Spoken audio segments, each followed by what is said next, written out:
Alrighty, we're here to do one of my favorite things, which is talk about the witness. I am the author of a mod compilation called Braid More Now Than Ever, and I love Braid and I love the witness, and I've always wanted to make some kind of a writing, like a chapter by chapter or something about the different areas of the witness. But the more I thought about how long that would take to write and also how structured it would have to be, it felt intimidating. And then the witness itself has so much structure, which is why I love it so much and why its fans love it so much. But then for that very reason, it started to feel sort of redundant and silly to try and create something that would be so structured in order to discuss the game. So instead, we're just gonna play the game, and we're gonna start from the beginning. And in this initial chapter, I'm gonna try and stay away from spoilers, but otherwise, we're just gonna talk about everything in the game, and it's gonna be great. So here we go. So we start off the game. We're a new player, and this is actually one of the most profound areas of the witness. I mean, maybe I would say that about a lot of places, but it really is one of my favorite areas. But that involves spoilers that we're not going to talk about right now. So we're a fresh player. We got to learn to walk down this hallway, strange time tunnel kind of thing, and then we gotta learn what's going on with these panels. I've never seen these prompts before, actually, because I always use a keyboard and not the controller. So this is clearly prompting us. Everybody who's watching this knows how the witness rolls. Panels open doors, but as a new player, that's surprising, and you learn, surprisingly, perhaps, if you've seen all the advertising images of the island, that you're in this dark, like, underground cave thing. But at least you're not in a time tunnel, so that's nice. So right out the bat, the witness, of course, is teaching you that you can solve panels. Panels open doors. Opening doors is good because then you know where you are in the world a tiny bit more. I'm in this brown smudge rock world. Then I go and solve my second panel like that, so there can be turns in the line. That's okay. Learning that. Door open. Amazing, beautiful mountain up there, but that's coming up. One other thing that we've noticed is we walked in a straight line and drew a straight line, and now we walked in an L pattern and drew an L pattern. So I'm not even sure if that's something that initial players pick up on, but it's the first little inkling of the kind of things that the witness wants to talk about, which is that there are connections between the things you do and the places you go and what you see, and things can stand for other things, and there can be hierarchies. So already, just with this little L shape, we're getting places, but we're not really getting places until we get out here. We're in this beautiful garden, beautiful sort of Spanish garden, like the Alhambra. We see with this perfectly framed symmetry, this gigantic mountain with some kind of soaring parabolic statue up on top. And then, of course, right in front of that, we have a wall, which is frustrating because you might want to go to that mountain. And then we have a panel, because just like the doors that we just opened, the witness is trying to teach us that panels can take us to new places if we solve the puzzles and trace the lines on them. So we might go ahead and do that, but first maybe we'll just enjoy this garden because it's so beautiful. It's got this wisteria, it's got these other mysterious purple flowers. It's just so nice.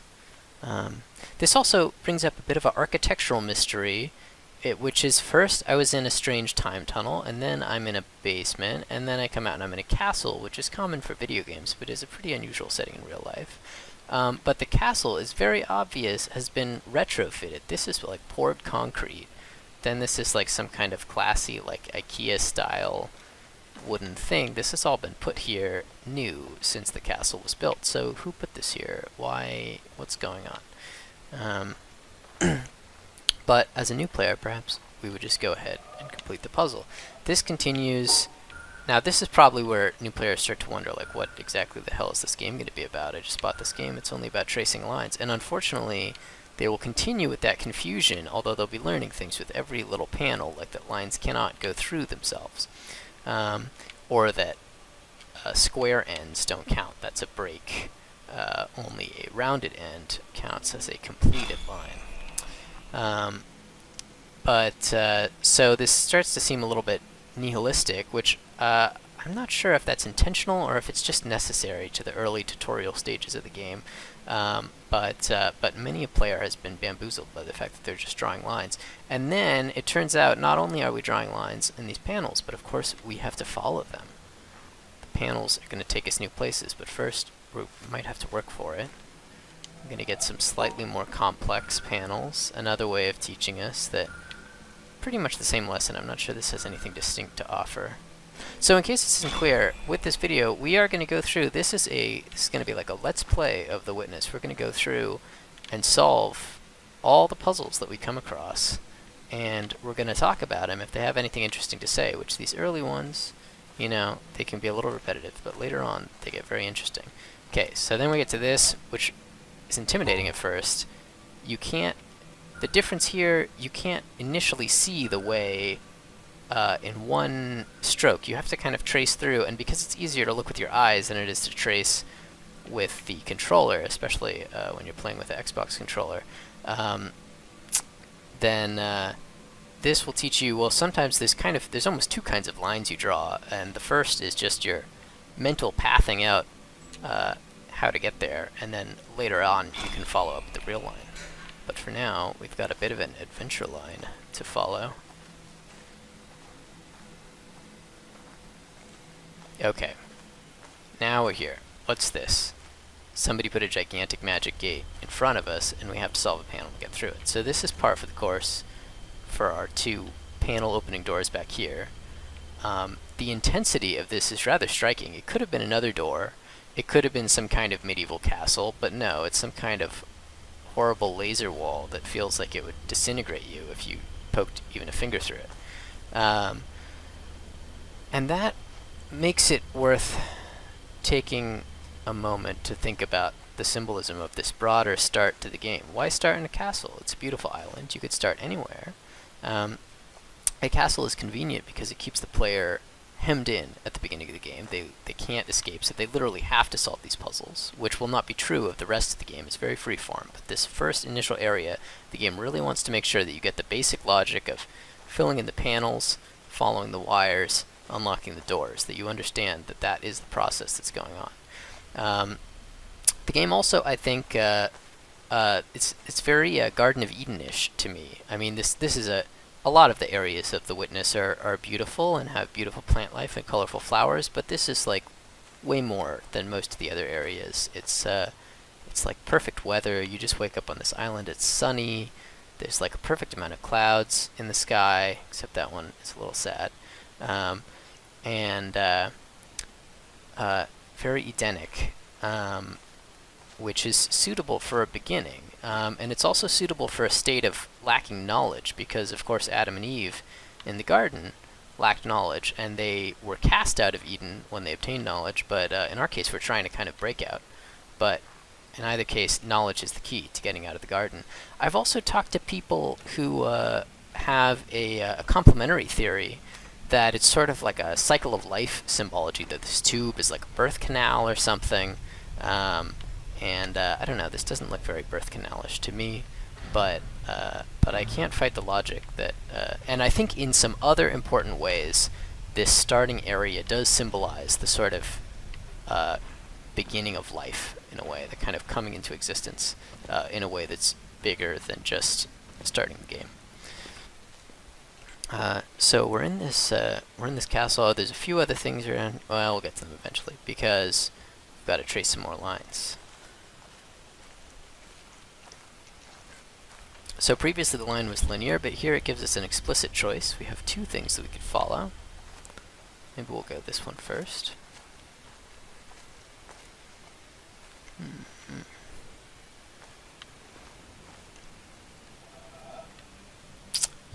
Now we learn there can be two starting points, so there's another little tidbit for a new player. Oh. Easy to get carried away. Nice. So we've learned there can be multiple ends, there can be multiple starting points. But what we'll learn with one of these next puzzle panels is first of all that sometimes the what should we call these? The hoses, the power lines. Sometimes the power lines can be difficult to follow.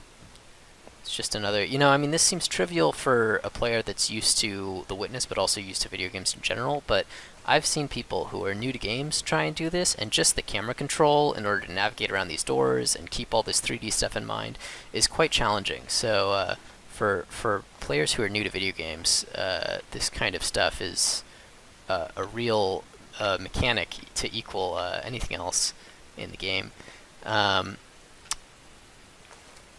Here's interesting, a sort of couch. Maybe not that interesting in the context of this other stuff. We already know that there's modern stuff here. To me, more than anything, this feels, I mean, there's nothing explicit about this that feels like a Braid reference, but as a Braid fanatic, I associate this castle and this spot in general with Braid. There's a line in Braid that talks about Tim and the princess lounging in the castle garden, giving names to the colorful birds, too numerous to name, which also feels very Eden-ish, as Adam and Eve gave names to all the animals.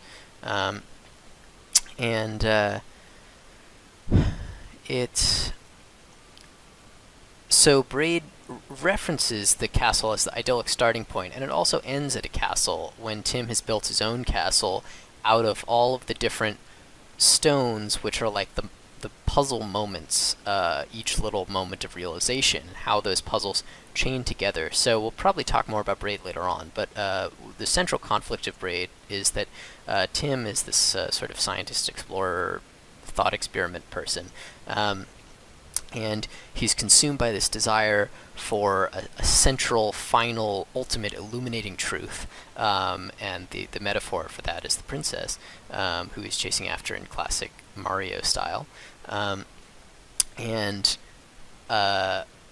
that plan doesn't work out for him. His sort of zealous pursuit of this single truth that is enough to kind of illuminate a lifetime, materialize a final palace where we'll exist in peace, doesn't play out. Even when he has his encounter with the princess, it's very strange, disorienting, disappointing, confusing, and there is no moment, or at least there's no moment accessible to us now, which can fulfill that kind of final philosophical weight that we put on it. And so Tim sort of consoles himself by building a castle out of these smaller moments, but it's a bit of a happy end to otherwise what could be a very negative, pessimistic ending. So a bit of a silver lining. And in a way, I feel like The Witness, which is all about chaining these puzzle moments, learning the little bit here and then a little bit on the next one.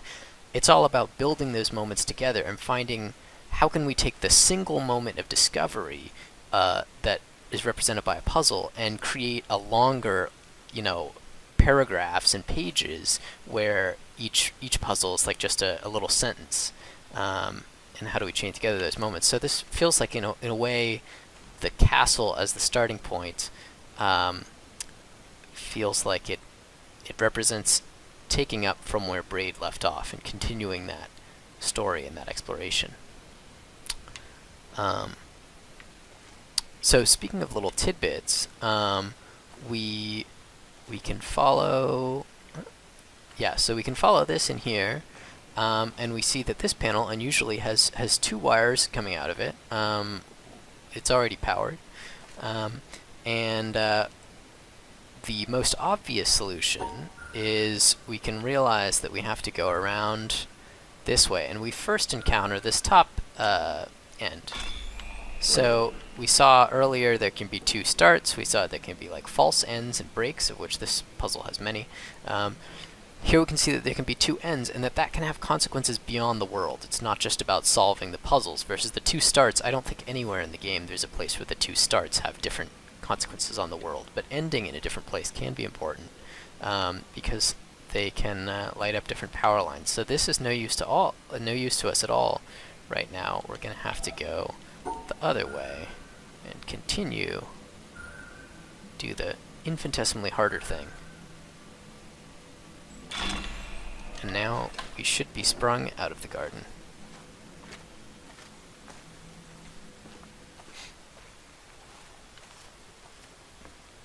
So, I suppose I'll come back for spoilers later, but it's interesting to note there really is, the game is really a microcosm here, and this castle symbolism, I think, if you knew nothing about the game, you wouldn't know at this point that you were on an island. You were stuck in this very strange time tunnel. Then you learn that you're underground, which is a step up. Then you learn that you're in this beautiful garden, which is a very nice place, much better than being stuck in a creepy time tunnel or underground dungeon. But you still feel trapped. And then you can use this panel to escape the castle, but you might soon discover that you're just on an island. So on the one hand, it's glorious and amazing, just like the castle was. But in another sense, you're still not out. This is just a bigger castle, just as enjoyable, just as paradise-esque. But the mystery continues, and the game, of course, through that initial framing, is hinting that the mystery will be resolved up there.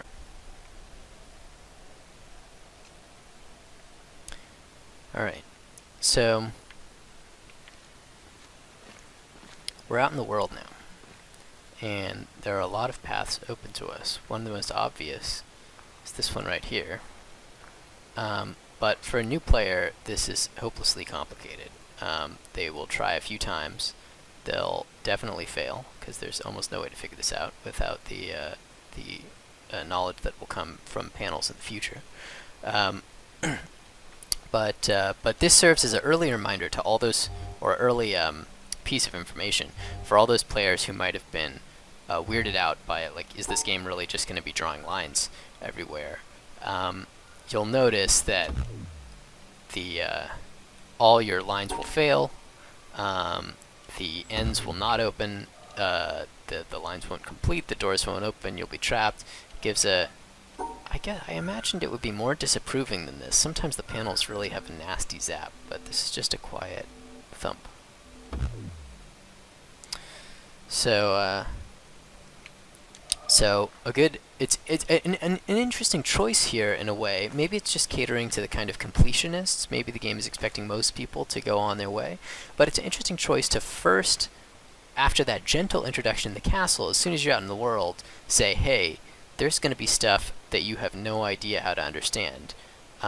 Maybe that's meant to teach people to not try and get stuck and get hung up on things, because there's no use banging your head against this door. But it is interesting to put the mechanics first, rather than just kind of continue the slow tutorial pace. So we're walking out here, and we can see two little pairs of puzzle panels. I much prefer these blue ones over here to this kind of tawdry hexagon mechanic, but we're going to go for the hexagon mechanic. These old CRT TVs, this was one of the first mechanics apparently in The Witness. It doesn't say this anywhere in the game, but I happen to know this from just background knowledge. So it has this slightly older style of TV, I think, to commemorate that, that it was in the game from the beginning. So, I mean, I've already played the game, so I can't really go through the process of pretending to not have the knowledge. But this, it's easy to draw lines that don't end up going through both of these points, and it is then easy, after seeing a few failures, to realize that you've got to go through these points. Then we get this wonderful panning between panels, which is a tool that the Witness uses to help make these sequences extra smooth for the player. It also helps you reference the previous one, which becomes an important skill when panels get difficult.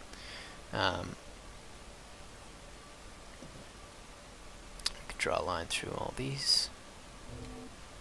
This, I guess, just shows that it can be, there can be a lot of, this is that first time in the Witness maybe where you realize, oops, there can be dead ends, I can be stuck. That'll be a very familiar feeling in no time at all.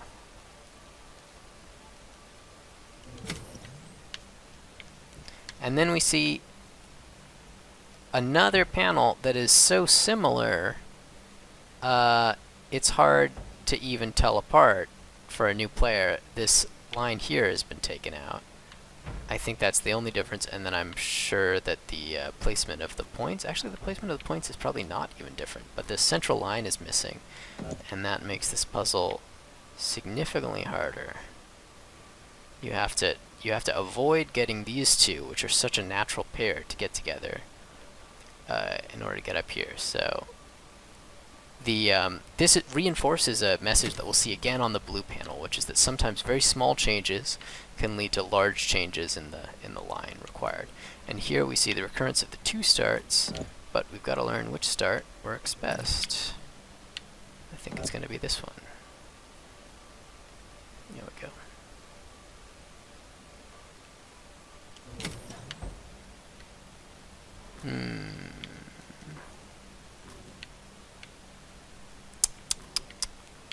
I'm not sure about this one.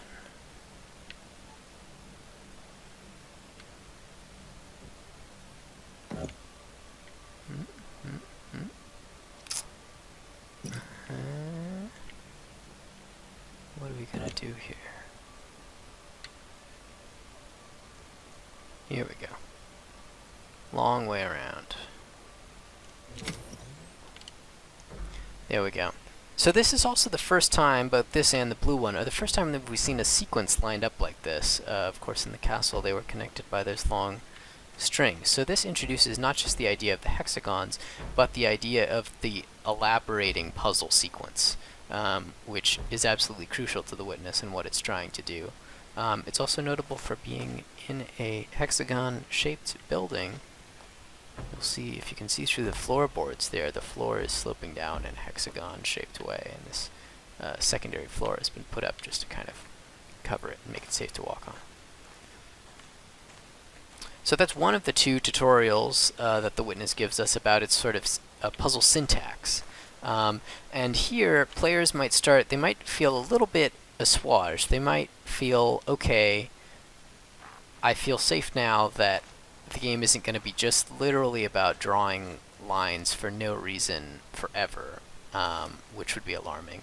But it still leaves open the question, which is asked so often by players that you see it online in all kinds of places, even among people who have ostensibly been playing the game for a couple hours or more.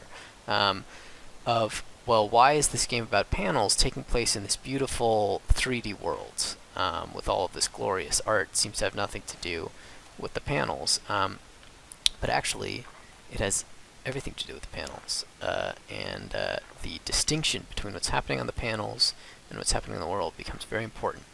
But first, we're going to learn a little bit more puzzle syntax. So this blue area, easy to get a kind of mistake success on this one. Let's do it, because that's just the most natural line to draw. But here, you have about maybe a 1/3 chance, maybe less, of a player randomly drawing the correct line. So this helps. This is that first time, just like with the hexagon panels, that you might be tempted to go back, consult the previous one, and learn that they need to be separated, which now feels so natural.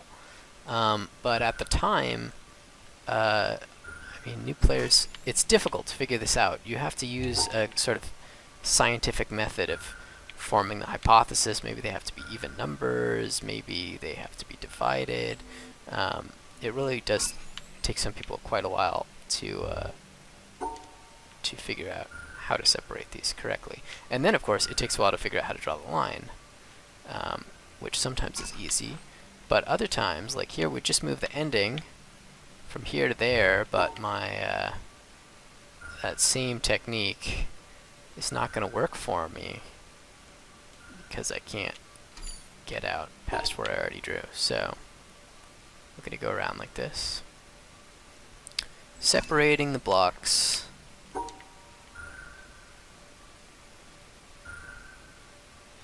People make a lot of separating the whites from the blacks jokes online. It's a little bit tired. It's been around for kind of a while now. But it's going to have to be something that I end up saying all the time, because not only is this a very important mechanic in the Witness, but also I do think that the colors have specific symbolism. A lot of the colors in the Witness seem to be just random, but I think white and black are important, and some of the other colors that will run into the game are also important. I think the blue that's the background here is kind of arbitrary, but we'll get to all that later. So here's a particularly good one. So after the Witness has taught us here, earlier, at the very beginning, it teaches us, okay, we have to separate white and black. Then it teaches us that sometimes you can loop 2 ways around an object, and that's sometimes essential to getting through. Then it has, I guess, a 3-panel sequence, which is kind of a joke in a way. Here we have to go around one way, then we have to go around another way, like we did previously, and then finally we have this panel where either way is impossible, because as soon as we go down here, we would have to turn away in order to loop up and get this guy. If we go the opposite way using that technique that we just learned, then it's similarly impossible. So this, of course, forces us to realize that the blank tiles are neutral, and they're happy to be included in the little white enclave. This is important because it's funny, because players often don't realize that, and it has kind of, I don't know, it's just something about the realization that's funny about it. But also as a sort of lesson that there really is, each puzzle contains a new idea. And when you see a panel of 3 things like this that look similar, it's in a typical game, you walk into a room with a lever, you pull the lever, then you walk into a room with 2 levers, you pull the first and then the other, or there's some kind of a timer element. But ordinary video games with puzzle elements, even ordinary puzzle games, will often rely on this kind of tedious enumeration of different possibilities and combination of this mechanic with that mechanic. The Witness is trying to say that this is a different kind of game. The ideas in each new panels might be small elaborations on the previous ones, but it's never just a pure repetition. It's always trying to bring a new idea into the mix. So there's another thing that's very important about the sequence of puzzles, which new players are unlikely to encounter, but we're going to take a look at it anyways. Back here we have these audio logs, very hidden early in the game, very tiny, little blip of green pixels, very kind of video gamey, completionisty. You have to really be looking for them to see that tiny blip of green, and in this case you have to really be scrounging all over the map.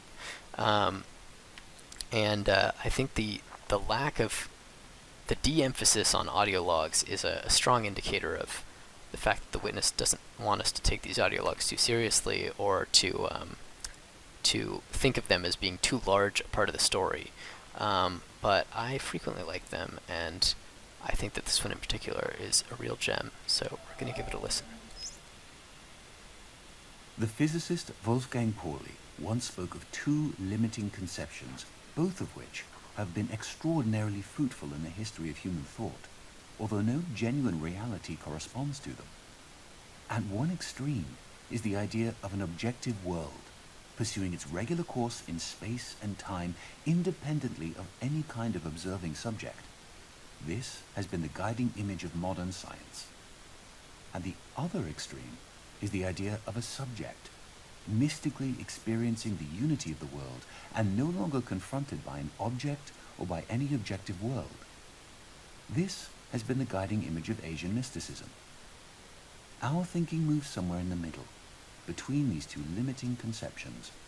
We should maintain the tension resulting from these 2 opposites. Werner Heisenberg, 1974. So, there's a lot of things to say about that quote.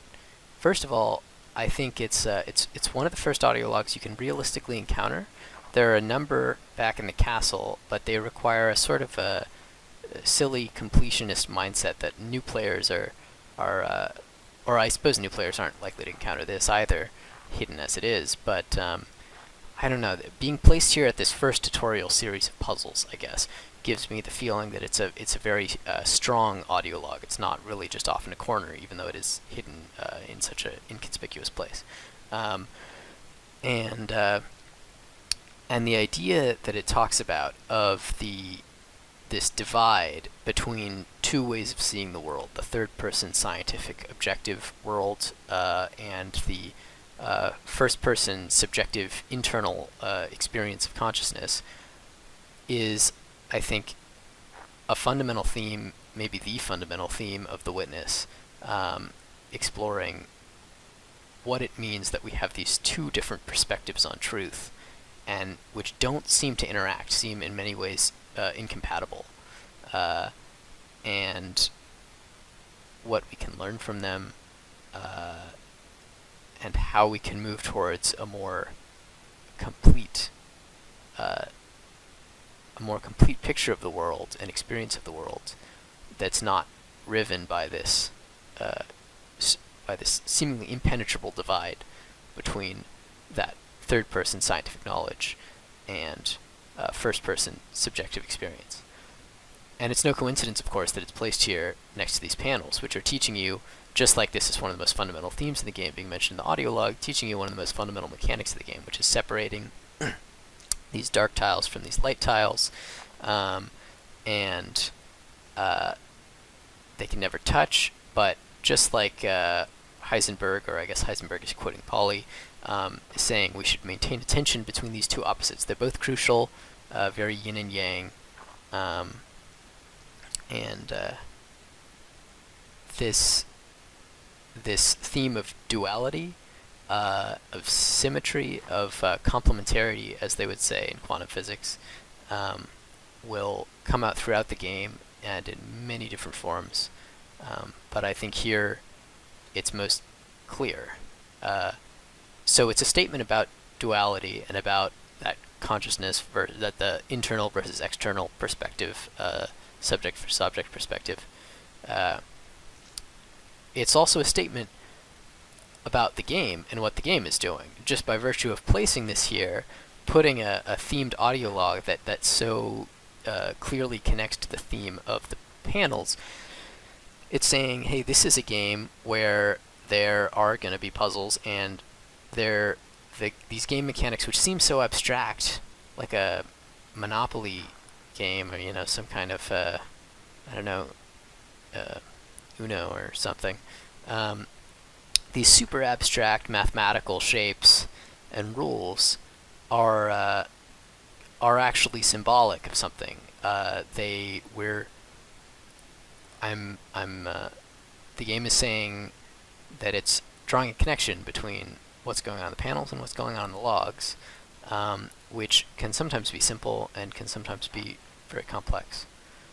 So we're going to leave this set of panels behind for now and continue on our journey through this nice agricultural land, which of course continues to raise some interesting questions, like who farmed this place, these wonderful knotted olive trees, this broken down farm equipment of some sort, thresher or something.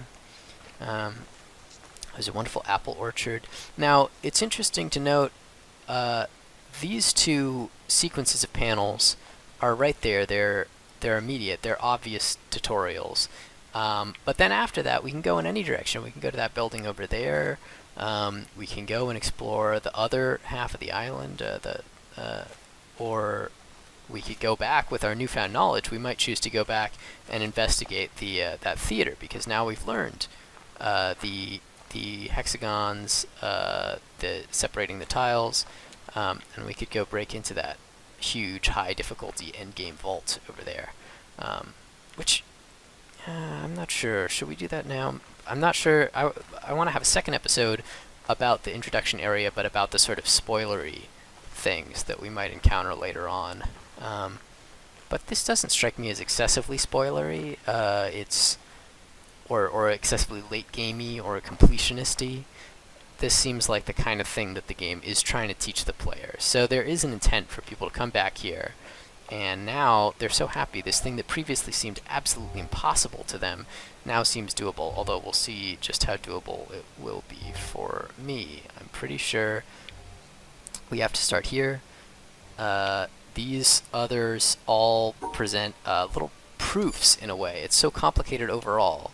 So one of the skills that this puzzle is teaching you is that you don't have to analyze the whole thing and know if the whole line's going to work, because even one error will be enough to take down your solution. So here, there's no way that you can get both hexagons. You have to be able to go through and make a solid L in order to snap up both of these. Here, similarly, you can't go through and get this hexagon without leaving open this connection here, and there has to be a line through here in order to separate these. Same thing over here, you can't separate both. You got to come through separately. So that leaves just this one, and then this move, and then we get to have a little bit more freedom. Up here we can see that we also have to make a corner because of the same logic. There'd be no way to get to the end without leaving one of those hexagons uncollected. So we'll go through there. Maybe this won't be so tough after all. Now we have to block off another exit. So our 3 exits have now been reduced to just 1. How are we going to get this guy? How are we going to get this guy?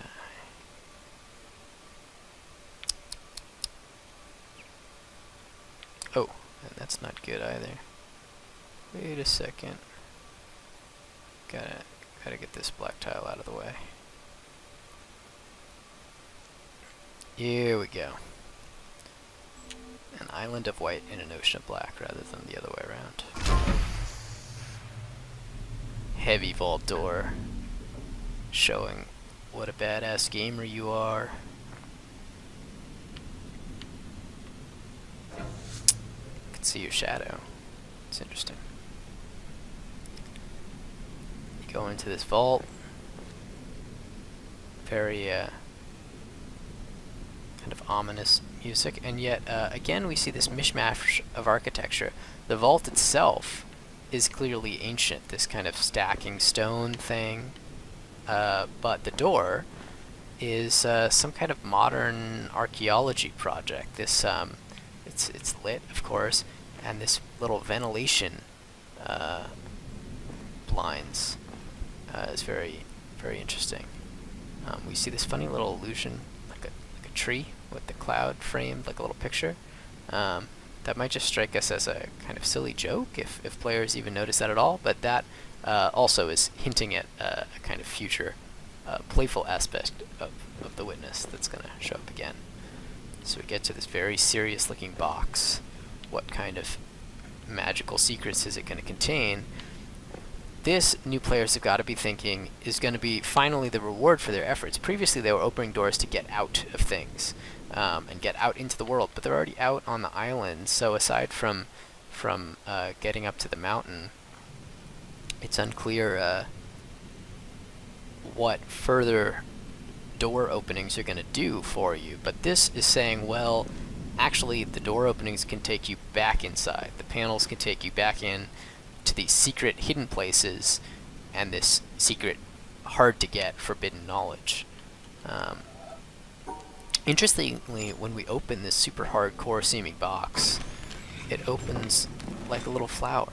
It's like a bromelade or something. It's like very soft and gentle, even though it seems so hard from the outside, which is an interesting choice. And then of course you just get this totally inscrutable hexagon thing, where like hexagons, you know, I've never seen anything like that in my life. So we might puzzle around about that for a while, but as a new player, we're completely unequipped to discover what's actually going on. So we're going to return outside.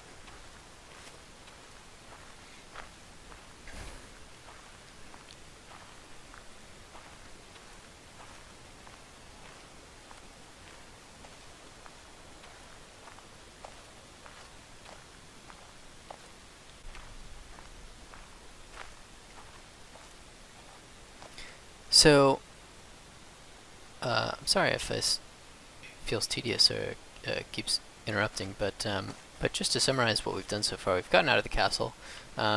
We've completed these two. The castle has taught us the fundamental syntax of the puzzle panels.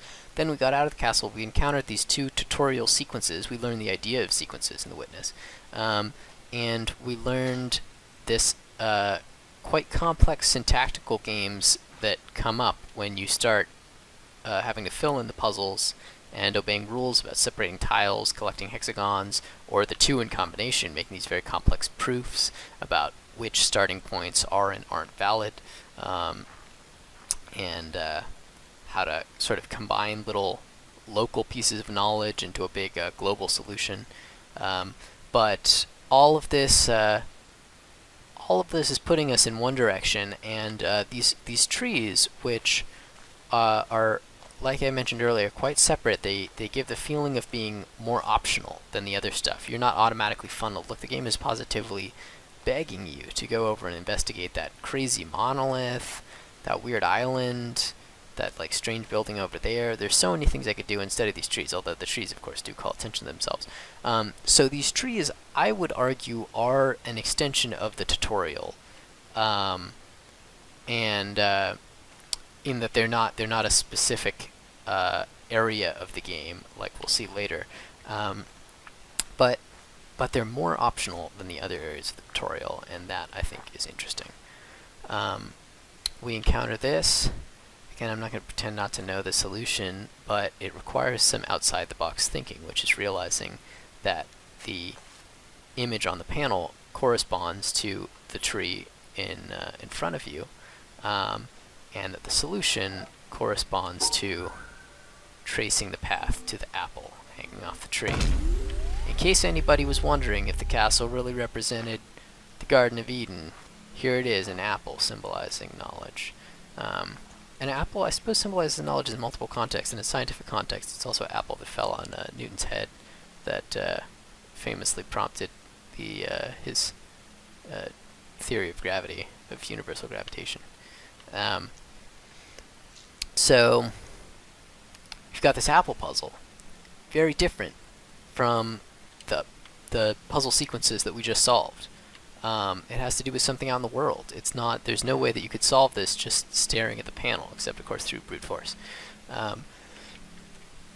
And yet, it's not just a question about what's out in the world, because this obviously has structure. It's this binary branching tree that splits in half at each junction, and this tree, literal trees are like that, of course, but they're rarely so quite like it as to spread out in this totally two-dimensional plane. This is a very kind of contrived tree that looks very unusual, contrasted, for instance, to one of these more typical earlier blooming apple trees, or later blooming, I suppose. So we're seeing, just like we saw earlier with the L turn as we were escaping from the underground tunnel, that was drawing a connection between our motion and the panel puzzle. And just like we saw with the audio log over there, with the blue panels, the thematic connection drawn by the talk of scientific knowledge versus Eastern mysticism, and maintaining a tension between these two totally separate but somehow complementary and somehow simultaneously true worlds. Here, we're seeing the game make another connection between the world inside the panel and the world outside the panel, which is more true, I guess. Here we have another puzzle. This one is not so easily solved. This, I suppose, is asking in a deeper way.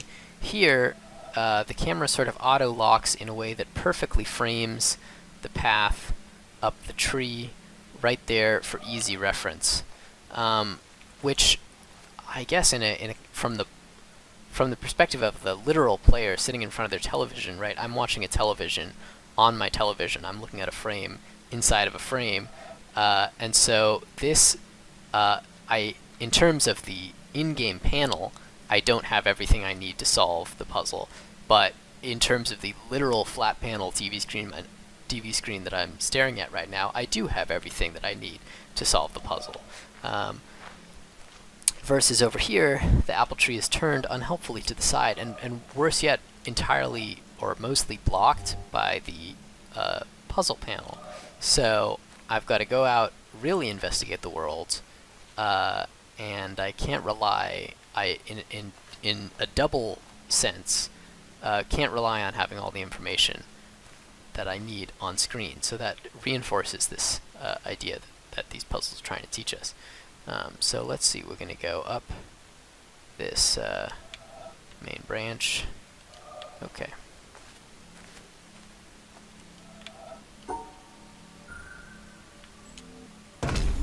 Nice. Now, what other variations are they going to throw at us? Maybe they'll throw the third dimension at us. These previous two trees conspicuously flat, even though this one was sideways. But this one might give us the impression of being on this third branch from the left, but of course it's not. It's really from over here. So we can follow the branching and devise that it's really on the rightmost branch of the left initial branch. An astute player might realize that there could really be no end to this. I mean, these branches could be quite twisted around. What makes this the leftmost branch, and what makes this the rightmost branch? The mapping from tree to screen could get pretty ambiguous. So although we're able to solve this one because it's only gently curved, you might be left wondering exactly how are we going to identify the coordinates of the tree. Secretly, there's been an answer the whole time, but it won't be forced upon us until later. This nice little gate opens. Now we're getting places. Getting up high. A little treehouse activity here. Okay, so now things are perhaps getting especially complicated. We have a further twisted tree. Well, maybe it's not so bad. Maybe we can just go straight up here. Up like that, huh? But I have a feeling that this will not work. Bam, it's gone. And not only that, the power line went dark. We never saw that before. They shut it down. They're going to make us solve this previous one. I think this serves two functions. Sometimes puzzles in the witness do this. They force you to go back and resolve the previous one. Other times they don't. And there seems to be a pretty straightforward rule or set of rules governing when this happens. Sometimes the panels have so few solutions that they would be easily brute forced if the game didn't force you to do this. Interestingly, it doesn't erase my previous solution, it just makes me retrace it. So that's one thing. Second, of course, when the panels are spread out like this, and remember these are supposed to be a tutorial puzzle, the witness wants to emphasize that if you're stuck, you're not just like screwed. It's probably because you didn't notice something in a previous puzzle. And so it wants to send you back to the previous one. When the puzzles are all lined up in a sequence, it's obvious that you can go back and check the previous solved puzzle. But when they're connected by these long power wires, then it can be difficult.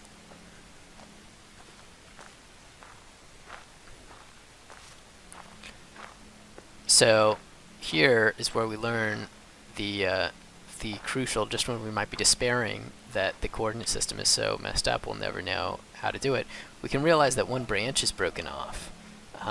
And one branch is also broken off in the panel, and this gives us the crucial ability to figure out which what the coordinate system is. So this is there, this branch is the second one, which is going to make this apple, it's still not entirely clear, but likely the third. So we'll go up here, and I'm still not totally sure.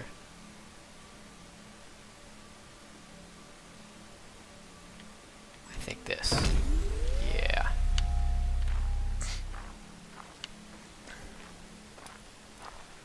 and then a total curveball, no apple. What's happening? Is this going to be the final? Yeah, this is the last puzzle. Last puzzle in the witness is always juicy. And I think that goes to reinforce the nature of the witness and its desire to say, we're never just going to give you a slight elaboration of what comes before. Each panel is introducing a new idea. In a lot of puzzle games, the last puzzle will be kind of perfunctory. Maybe they'll give you like a fun time limit. Like in Portal, the final puzzles for the boss fights were always very easy. They weren't really even puzzles at all, because the playtesters had realized that the designers realized that playtesters didn't actually want to be stuck on a difficult final puzzle while there was story stuff happening. So they just gave a sort of simple time challenge. But the Witness has a very different philosophy. It says, hey, each panel is going to be a new idea. So the final puzzle is not just necessarily going to be tying off with a bow a little simple combination of everything you did before. It could be a completely new idea, just like how any of these could be. So we've got I'm trying to get in a position where I can... There we go. So we can identify maybe this branch, this looks about appropriate. And the trick here is to realize that the mapping can be fit well enough to realize that this map actually doesn't match the tree. There are 3 branches missing from the panel mapping, and only and there are 4 branches missing from the actual tree. This guy is the offending branch. So maybe it contained an apple in the past, and it just fell off. That turns out to be the case. This brings us to the end of the first tutorial section, which is important because, just like the castle, the tutorial section is a microcosm for the wider game. And we see some unusual stuff up here. First of all, the apple. Plucked, cut up, and there's the branch that was snapped to bring the apple with it. Very cute touch.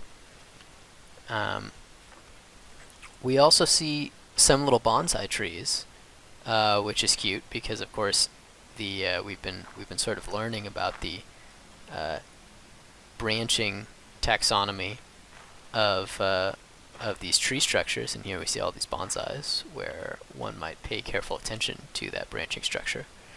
We come over this area built quite ramshackly out of strange metal parts, and it's a kind of artist's studio. To the new player, this might not seem so strange, but it will seem increasingly strange as players continue in the game, because we never again see something like this scanned-in artwork. Everything, we see plenty of beautiful 3D artwork, but we never see these kind of scanned pages until very late in the game. And so this, in a way, is a kind of a micro representation, I believe, of the end game, because it strongly resembles something that we only see much later in the game, basically as the credits are rolling. And here we see this kind of branching structure of the heart, branching structure of veins and neurons, of veins in the lungs, that's drawing this analogy, this connection, of course, between the branching structure of the tree limbs and that of these other features of our own biology, which is important to the Witness. I don't think it has anything particular to say about hearts and lungs and neurons, but in the same way that the game is saying there can be lines drawn between mechanics and themes, between one type of mechanic and another, between objects in the environment like these trees and abstract mappings on the panels. It's saying, hey, there's value to this. This stuff happens in real life. There are analogies between these very disparate things. Like, why would the heart have these veins with the same structure as tree trunks? And that there might be a kind of underlying truth to why those things link up. Somewhere around here there's like these sneaky vines that are in the shape of a neuron or something, but I don't see them right here. So that concludes the tutorial part of the witness, and I'll be back in a future episode to explore the rest of this stunning island. So I hope you enjoyed that. Hope that wasn't too tedious, and I hope that had some new info about what the witness is and why it might be worth playing. In future episodes, we'll be going super spoilery and talking about stuff in the way late game. The Witness is a very spoilable game. There's a whole other side to this game. In fact, one more thing worth mentioning about the tutorial zone is this more optional apple orchard area where you're looking outside of the puzzles. The game is saying some important things about this. It's saying that there are kind of two different types of panels. There are the syntactical panels, where everything you need to know is right in front of you, and there are these other panels where you need to explore the world in order to see what's going on. But there's further differences between these types. The syntactical panels, even though everything you need is right there on the screen, in a way they're less immediate because the information is all right there, but it takes a long time to piece together, like we saw during the super challenge tomb puzzle. It takes a lot of effort to put together these little local bits of knowledge. Oh, I can't get this hexagon here. Well, I couldn't do that because then I couldn't run through and separate these black and white tiles. Versus with the tree puzzles, they require some analysis, but especially the early ones, it's kind of an instant vision. You just realize in a snap after it's seeming hopeless, and then you realize, oh, it's where the apple is on the tree, and then what line to trace becomes very obvious. Versus here, even when you grasp the rules, you have to go through this kind of long process of puzzling out what exact line will satisfy those rules. So that tutorial is introducing you to the idea that there are these two types of puzzles on the island, but in an even greater way that gets into the spoilers that we'll talk about in all the future episodes. The Witness is identifying with this tutorial, hinting at, without demonstrating outright, the existence of a greater duality between the things that happen on the panels and the things that happen outside the panels in the world. And this hierarchy of dualities between the syntactical panels, between, say, black and white on an individual panel, and then between syntactical panels and these kind of hidden in the world instant solution visual panels, and then the greater hierarchy between that and the other secret things that happen in the world, and then even greater hierarchies between that and, for instance, just the kind of artistic appreciation of the experience of vision in the game, is a very important concept to the Witness, and will continue to be crucial. So that's all for now. See you next time.